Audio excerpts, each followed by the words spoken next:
Assalamualaikum warahmatullahi wabarakatuh.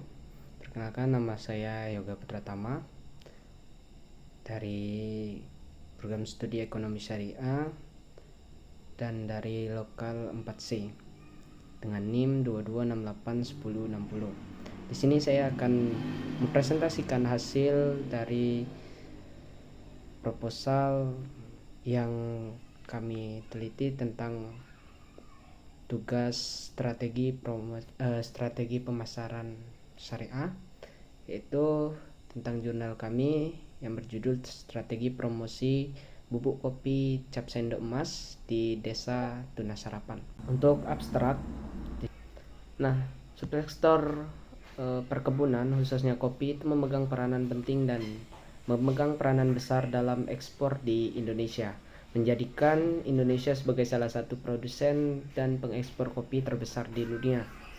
Nah, penelitian ini bertujuan untuk menganalisis strategi usaha penggilingan kopi bubuk cap sendok emas di Curug Bengkulu. Nah, penelitian ini dilakukan di usaha kopi cap sendok emas yang terletak di Tunasarapan, Kecamatan Curug Utara, Kabupaten Rejang Lebong, Bengkulu. Penelitian yang kami usung itu menggunakan metode proposite yang mana untuk pemilihan lokasi dan data pengumpulan yang dikumpulkan melalui observasi, wawancara, studi pustaka, dan dokumentasi. Jenis data yang digunakan yaitu meliputi data kuantitatif untuk pembobotan dan pemberian rating, serta data kualitatif untuk penjelasan yang deskriptif. Seperti yang kita ketahui, sektor pertanian itu masih menjadi suatu primadona di perekonomian Indonesia, meskipun telah terjadi transformasi struktur ekonomi. Nah, sektor pertanian berupa kopi ini yaitu sektor pertanian yang tetap mampu menyerap sebagian besar tenaga kerja menurut data Badan Intelijen Negara 2012. Nah, sejak tahun 1999, Indonesia itu termasuk sebagai negara produsen dan pengekspor kopi dunia terbesar keempat setelah Brazil, Vietnam, dan Kolombia. Itu menurut data AIKI 2013. Nah, setelah latar belakang demikian, kami mengusung tujuan penelitian ini.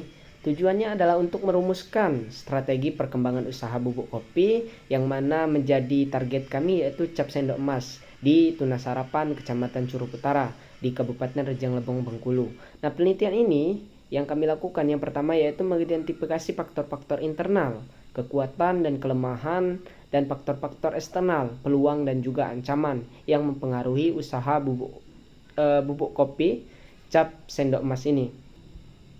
Dan adapun metode penelitian yang kami pakai untuk lokasi dan waktu penelitian itu sebagaimana kita ketahui berada di Desa Tunasarapan, Kecamatan Curug Utara, Kabupaten Rejang Lebong.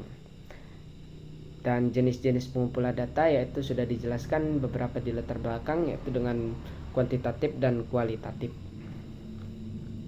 Nah, setelah mengumpulkan data, kami mendapatkan hasil.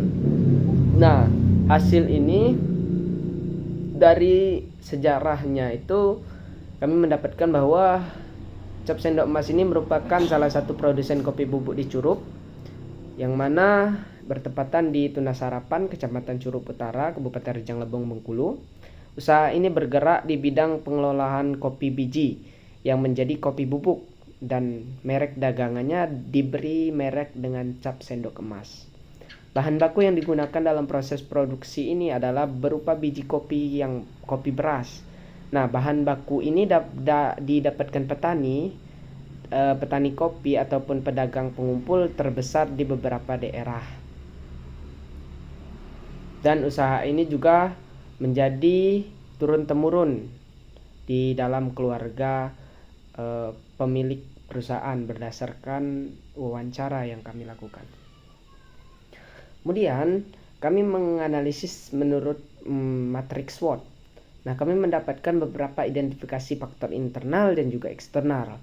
Yang mana faktor internal itu kekuatan, yang mana cap kopi cap sendok emas ini terdapat metode promosi yang unggul berdasarkan dari wawancara dan kualitas mutu terjamin, lokasi penjualan yang strategis, mudah diakses, dan memiliki karyawan dalam melakukan pelayanan promosi, memiliki label produksi produk, masuk sebagai produk gastronomi daerah, dan sudah mampu menjaga stabilitas ketersediaan produk.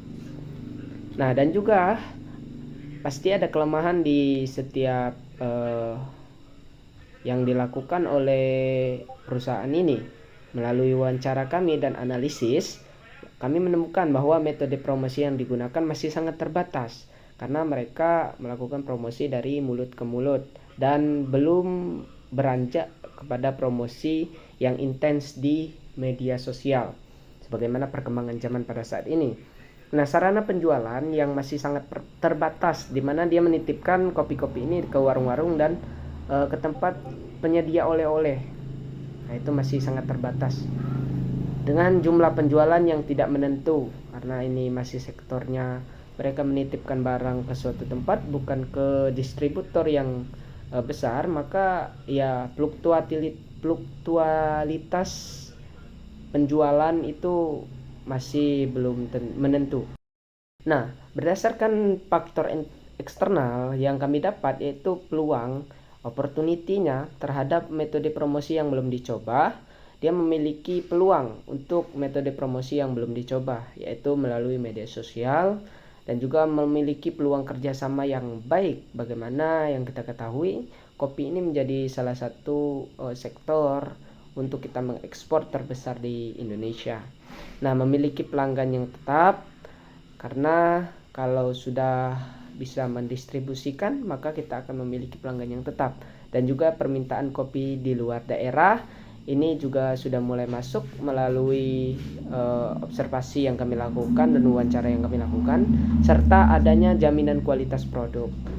Nah, jaminan ini menjadi suatu peluang yang sangat penting dalam pengembangan pemasaran produk kopi ini. Nah, ada beberapa hal yang bisa kami berikan berdasar identifikasi faktor internal dan eksternal. Maka kami memberikan beberapa metode untuk pemasaran ini. Yang pertama yaitu menerapkan metode promosi baru, yang mana kita ketahui seiring perkembangannya zaman pasti akan menimbulkan teknologi-teknologi yang baru. Kemudian memperluas jaringan kerjasama, juga memberikan informasi yang lengkap di setiap produk, serta bisa dengan mempertahankan kualitas dan stabilitas ketersediaan produk. Bagaimana kita adalah orang yang suka dengan kualitas yang baik, maka suatu produk itu akan bertahan lama dan memiliki peran yang penting dalam mendapatkan penjualan, dalam meningkatkan penjualan. Kemudian melakukan promosi sesuai dengan perkembangan zaman. Nah, ini tadi adalah promosi yang kita lakukan melalui media sosial atau hal-hal yang mengikuti dengan tren zaman pada saat ini. Mungkin itu saja yang dapat saya pribadi dapat presentasikan dari hasil observasi wawancara kami. Mungkin itu saja, sekian dan terima kasih. Wassalamualaikum warahmatullahi wabarakatuh.